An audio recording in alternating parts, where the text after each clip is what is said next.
I really enjoy the writings of Brene Brown, a professor in Houston, who writes about emotions, who writes about how it is we interact with people, who writes about leadership and all sorts of things.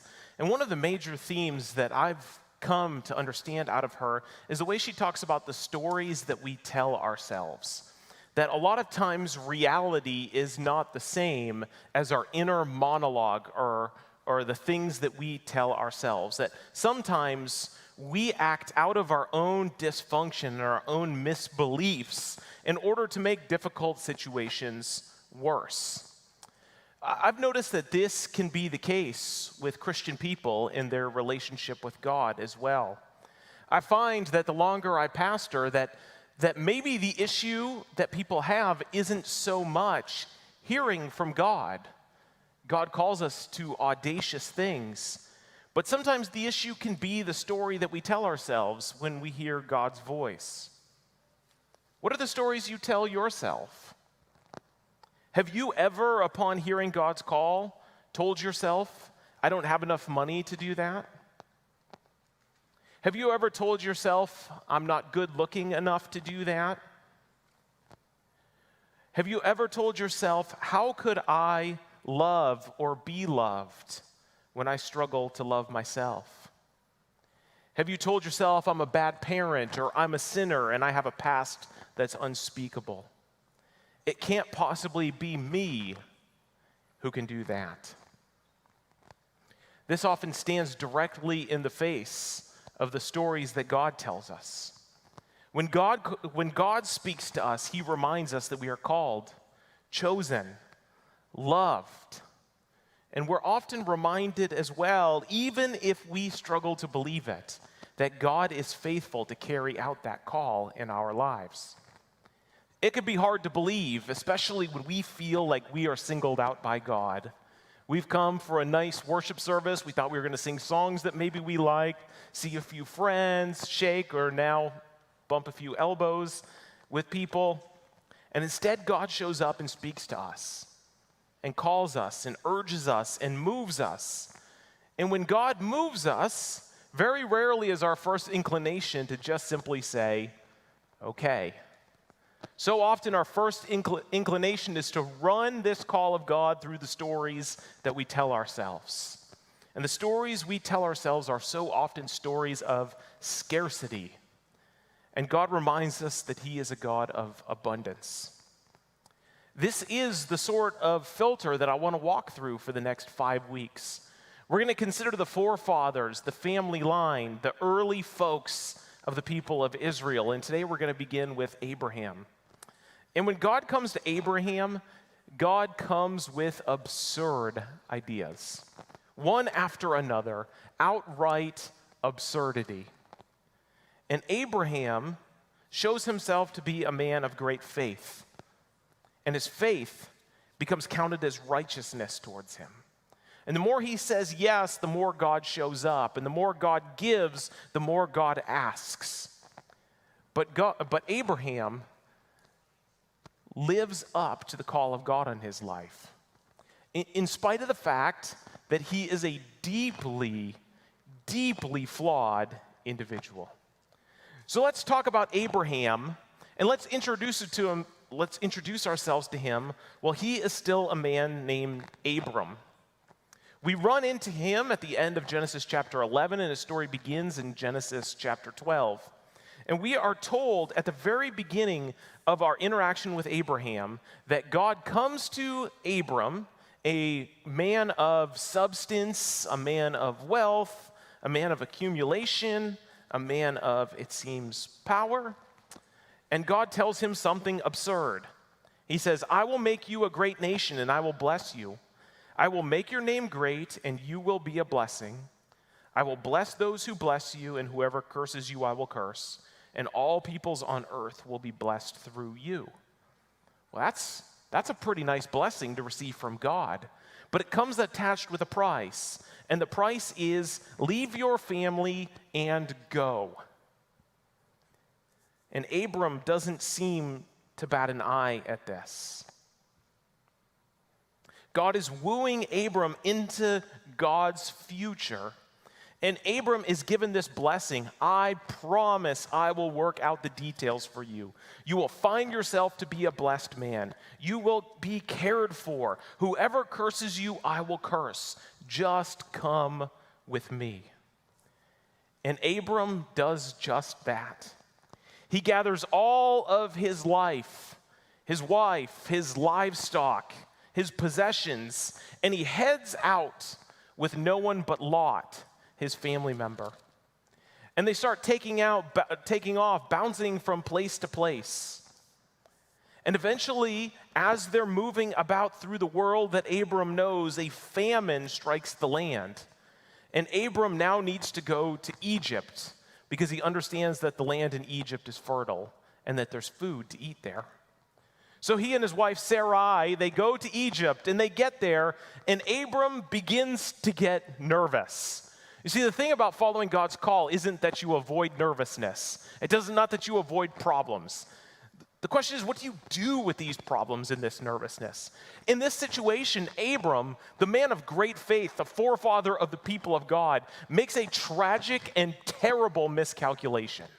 God told him that he would bless him and that he would curse those who curse Abram.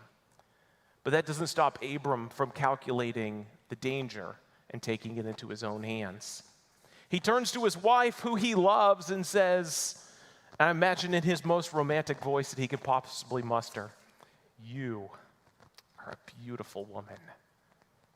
And Sarai probably bats her eyes and says, "Oh, thank you." And Abram says, "You're so beautiful, in fact, that I need to marry you off to the Pharaoh so that they don't steal you and kill me." Wait, what?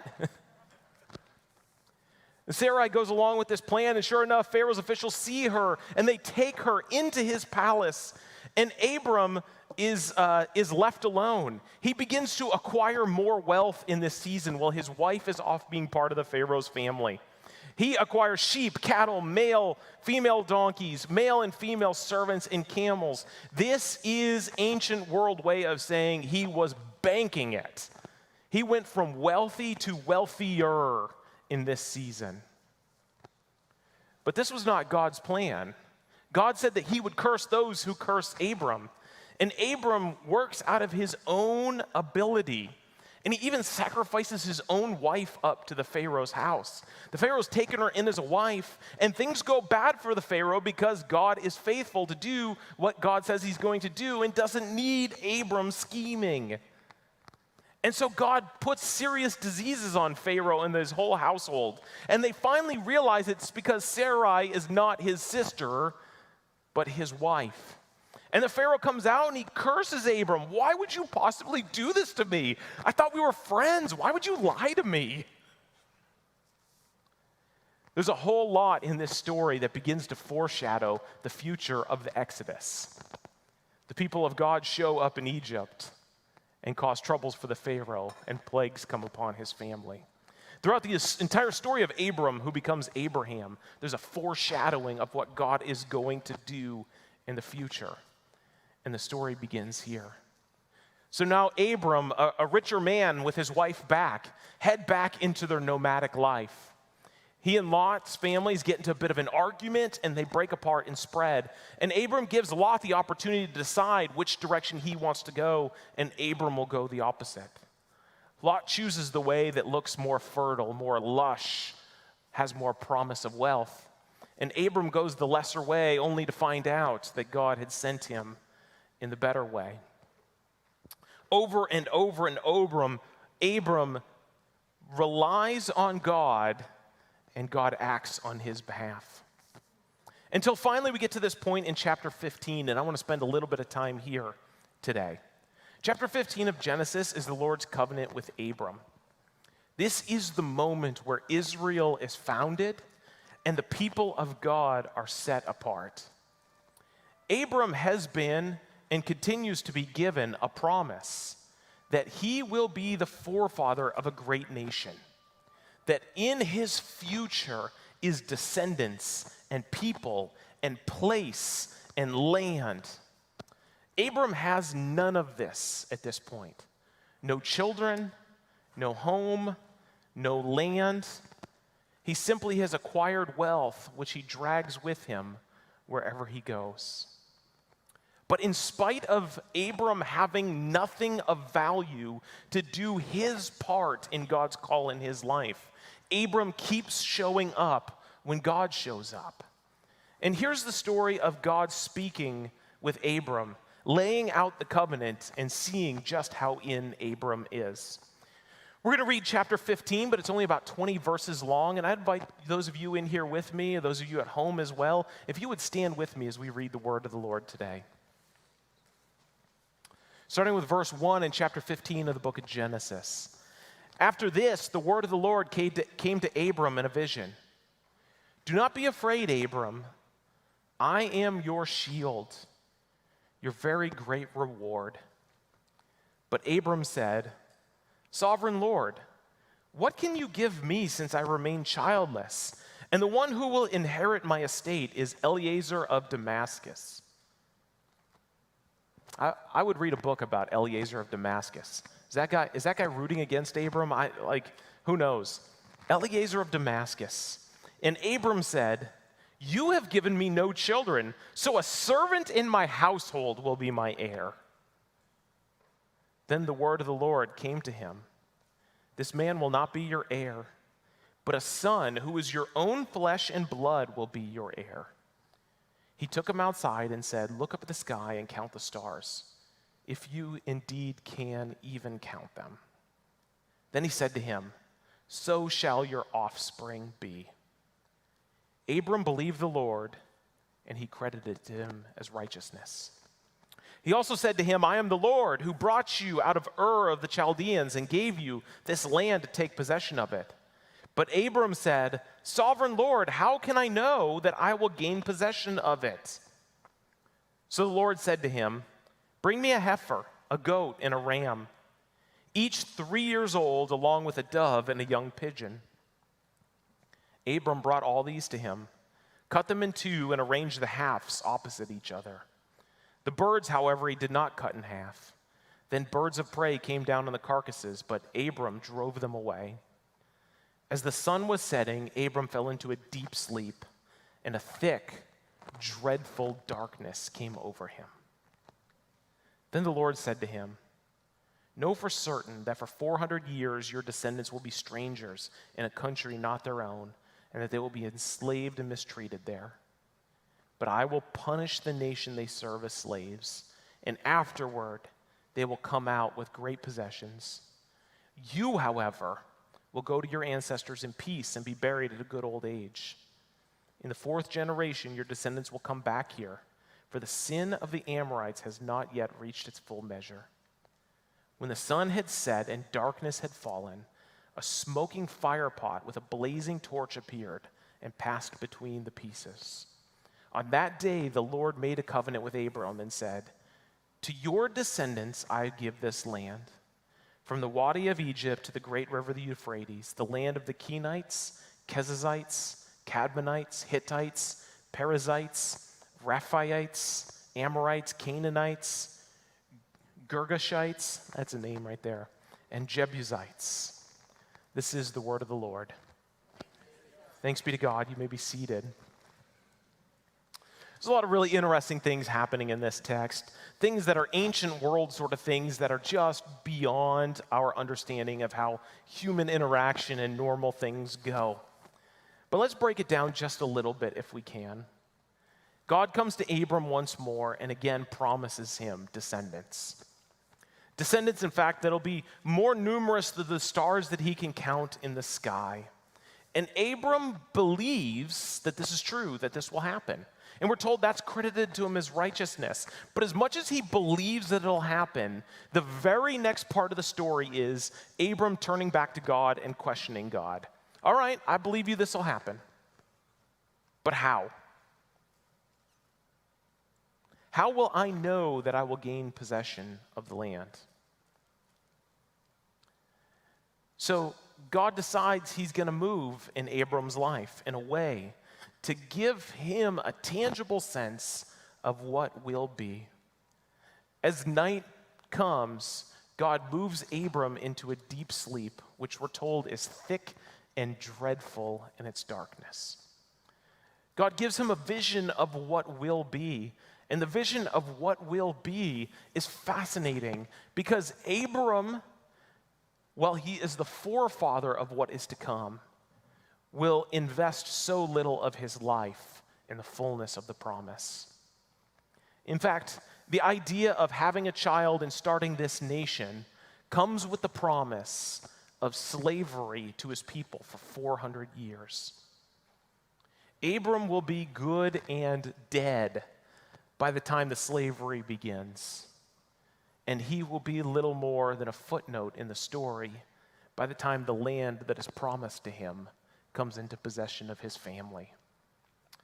What God is promising is so far out in the distance, you could almost understand if Abram decided to walk away. That's a lot of pain and suffering. That's a lot of time before your vision, God, comes true. What's in it for me? But Abram doesn't respond like that. In fact, we're not told that Abram responds much at all, which becomes deeply ingrained in the point of this text. We are told that this is the Lord's covenant with Abram. And when we think of things like covenant, contract, agreement, we think of two entities coming to one table and bringing what they bring to the covenant and making sure that each other gets what they find to be equal value out of it. God's covenant with Abram is not that way at all. God does the work here. Abram just shows up. In fact, Abram cannot be an agent at the table because he is in a dark and dreadful sleep. It is God who speaks. It is God who moves. And then finally, the covenant, when it is represented by this moving through of animals that have been sacrificed, is God and God alone who acts. Abram simply shows up, and God moves and acts. And how does God act? Well, listen, I spent way more time than I possibly want to tell you guys this week trying to figure out what in the world is happening in this text. Because this is not a modern happening in any way, shape, or form. And the writers of Genesis doesn't seem very interested in explaining why it is that it happens in this way. Abram has gone and gotten a few animals from his stock that are 3 years old. He has cut them in half and laid part upon part across from each other with a walkway in between them. I don't know about you, but if I saw animals split in half laying on the ground, I would not walk right through the middle of them. That seems odd. It seems unsanitary. It's hard to really grasp what is going on here. But again, Abram simply brings what he has to God. Abram isn't invited to walk through these animals with God. It is God who passes through in a smoking fire pot and a blazing torch. And it seems that this is once again another foreshadowing of what is to come when the people, his descendants, are finally freed. You may recall that the story of the slaves, Abraham's descendants being freed, is that they walked through the Red Sea, which is separated from side to side. When they got to the other side and they needed to be led towards this land that was promised to Abram, they were done so by a pillar of fire at night and a cloud by day. And here again, God is foreshadowing the future of freedom that these people will have. It is a smoking fire pot, which would look like a cloud, and a blazing torch, which would look like a pillar of fire, walking right through the middle of something that's been opened up for him.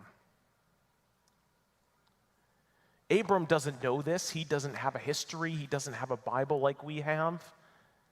But the people of God, freed from slavery, when they read this and remember this story, will remember that God has been telling them their future all along. And the very promise that Abram is given about slavery and freedom and land has been part of God's plan all along.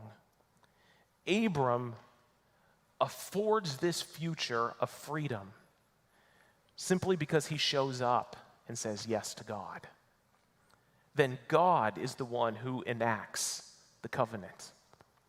Abram simply needs to say, "Here I am," and God works in his life. But how quickly it is that Abram forgets this very lesson. The very next story, as we transition into chapter 16, Abram seems to wake up and look at his wife, and his wife looks back at him and says, I'm never going to give you a baby, Abram. It's not going to happen. We're getting old, and God has given you this promise. We got to make this happen. And Abram, a dumb man if ever there was one, says, "Okay." And Sarai says, "Why don't you take my favorite maidservant? She might be able to have this son for you." And Abram, ever the dumb man, says, "Okay." It's amazing how quickly he forgets this very holy scene of the covenant. How quickly he forgets how often God acts in God's time and gives him exactly what he wants. Abram and Sarai make the same mistake they made in Egypt, not trusting God to carry them through the situations of life. Once again, they take it into their own hands and they cause their own problems. So Abram lays with the maidservant. She gets pregnant in the first opportunity, and now Abram finds out he is going to have a son, and he is probably thinking, "We cracked the code. Here we go. There's a boy. We are going to have a great nation." And I could just imagine the scene where he comes back to his wife Sarai and said, "That was a great idea, up top." And she is furious. Furious. "Why'd you even listen to me?" I've heard that one before. "Why'd you even listen to me?" She is angry at the woman who is now bearing his seed. And it's not as if that isn't predictable, but here we are. And not only we're told that, but I was fascinated by this language. The language of the Bible so often is so crude and pulls no punches. It says, as a result, Sarai mistreated her. Mistreated. That's the same language that Pharaoh does of the slaves. She mistreated her. And it got to the point that she finally lobbied Abram to kick her and the boy out. And so now, their grand scheme, they took God's plan into their own hand, and they have found that they have more problems than they can count. And Abram's son, one which we find through this text, he never stops loving. Abram loves this son. He prays to God about this son. But he's caught between the mistakes that they've made, God's call, and his own wife. And so they kick this woman and boy out. And fortunately, God cares for these people. The story carries on. Lot gets himself in trouble. Sodom and Gomorrah happens. All of these things are going on, but it leads us through troubles and story and narrative and ups and downs. And through it all, Sarai still doesn't get pregnant. And at this point, and I think this is really, really important, we read these stories. You could read the story of Abraham in about an hour in your Bible, and we see the ups and downs in about an hour. God's solving of their problem comes when Abraham is 99. Sometimes we miss the length in between the promise and God's actions in the scripture, and then we translate it into demanding God's action in our life right now. God takes God's time, even in these stories that we can read in just under an hour. And so here in the story, we get to the point that now they are 89 and Abraham is 99 and Sarai is 89. And God shows up once more to Abraham. And he says to him, I'm going to come back to you in 1 year, and when I come back to you, you will have a son. And we are told in this story that Sarah is off in the distance listening around the corner. And when she hears that, she does what? Do you remember? She laughs. Yeah, that's the only reasonable response. to this. She laughs. And God turns and says, "Why are you laughing?" And she goes, "Oh, I wasn't laughing." Busted. But they sit down together and they begin to think this through. 99, 89. In 1 year when the child is born, there'll be 190. And Sarah's rejection of this idea is one of my favorite verses in all the Bible. I love funny verses in the Bible. She says to Abraham, "You've got to be kidding me. God waited until I'm worn out and you're an old man?" That's a great line, I think. But sure enough, she becomes pregnant. And the baby is born in 1 year. And they are now certain, even in their old age, even in their waiting, even in the years of agony and heartbreak and pain and hoping and waiting, God finally comes through in what had been promised all along. Through this season, there had been great joys and low lows. There had been incredible, indescribable sin, misstep, rejection of God's call in their life. They had taken things into their own hands multiple times. They had half listened to God. They had tried to play God on their own. But God remained faithful to them through it all. Through their worst mistakes, through their worst happenstance, through the hardest of circumstances, things that they caused and things that they didn't, God was faithful all along. And God came through at what seems like the very last minute to answer the promise that he had put on the heart of this man that he had called. And when the child is born, they name the child Isaac, because Isaac means laughter. And finally, God had changed Abram's name to Abraham. And that change is interesting because originally Abram means like great father, and Abraham means father of many nations. The name Abram was ironic because he was not a father at all. But now, through Isaac, he's going to finally be able to live into his name. He will be the father of many nations. Isaac begins to grow up. And as he grows up, we find that he brings great delight to his mother and father. He is the chosen one. He is the heir. He is the future of God's activity in the world. And then we run into the story in chapter 22 of Genesis. If ever there was a story that was utterly befuddling in the text of Scripture, it would most have to be this one. More ink has been spilled in trying to make sense of what's going on in this story than most any story in the Scripture other than the crucifixion of Jesus. God shows up once more, and Abraham finds that he is still not off the hook.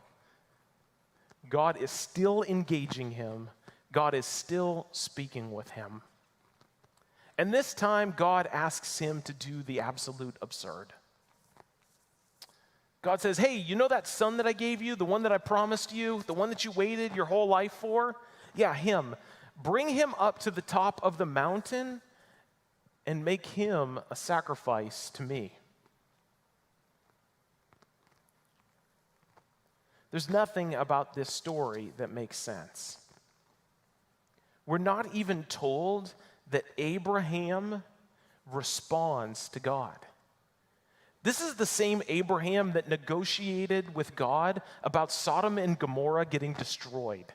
What if there were only 10 righteous people? Would you still destroy the city? Abraham is not afraid to negotiate with God.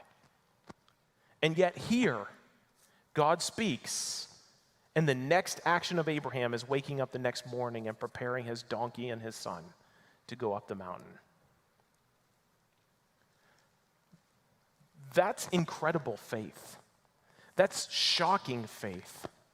And one of the most interesting and compelling ways that I like to think about this text is not that God is testing Abraham. That's clearly happening. That's the easy way to read this. But there's a certain way in which now Abraham is testing God as well.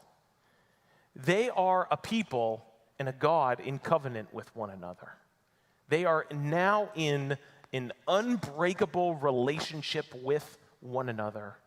God has set aside all of his rights, and he has chosen to befriend Abraham. They are in this together. That's what a covenant is.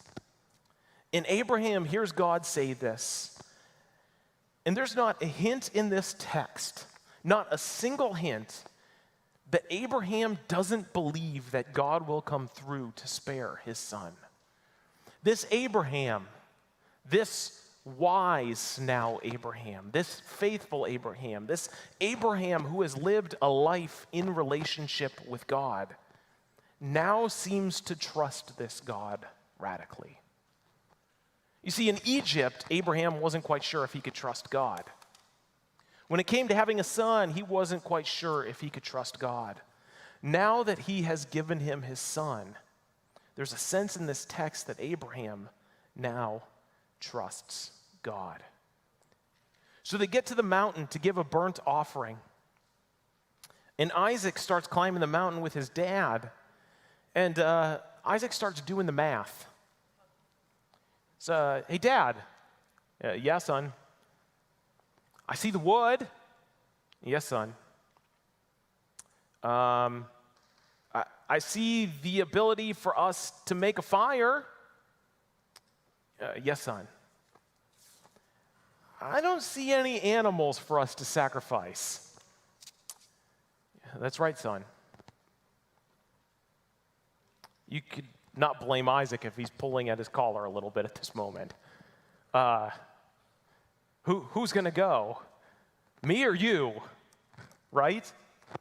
But Abraham answered, God himself will provide the lamb for the burnt offering, my son. God himself will provide the lamb. There's great faith up the mountain, even to a place of terror, even to a place of fear, even to a place that doesn't make sense. When God has been as faithful to you through your life as God had been to Abraham, you can say words like that with great confidence, even in your old age. God himself will provide the lamb for the burnt offering. And Abraham trusted all the way through. They got all the way to the top of the mountain. They arranged the wood. They prepared the fire, and he bound his son and laid him on the altar. He pulls the knife up out of his pocket and goes to do what God would ask him to do, trusting that God will do what God needs to do one way or the other. And as the knife reaches its apex, the voice of God shows up. We'll continue this story next week. But for now, it seems important to say that Abraham tested God. God tested Abraham, yeah. That's the way we talk about this most often. Abraham was faithful to hear the call of God and to respond. But Abraham, now in his more advanced years, he's no longer taking things into his own hands. He's no longer scheming and maneuvering and testing the waters of his own power. Abraham doesn't seem to break a sweat in the way that this text is written, even though it's a deeply terrifying call that God has put in his life. So often the stories we tell ourselves when God shows up and speaks to us has to do with our power, our ability to scheme, the way that the world works and how it is that we fit into it.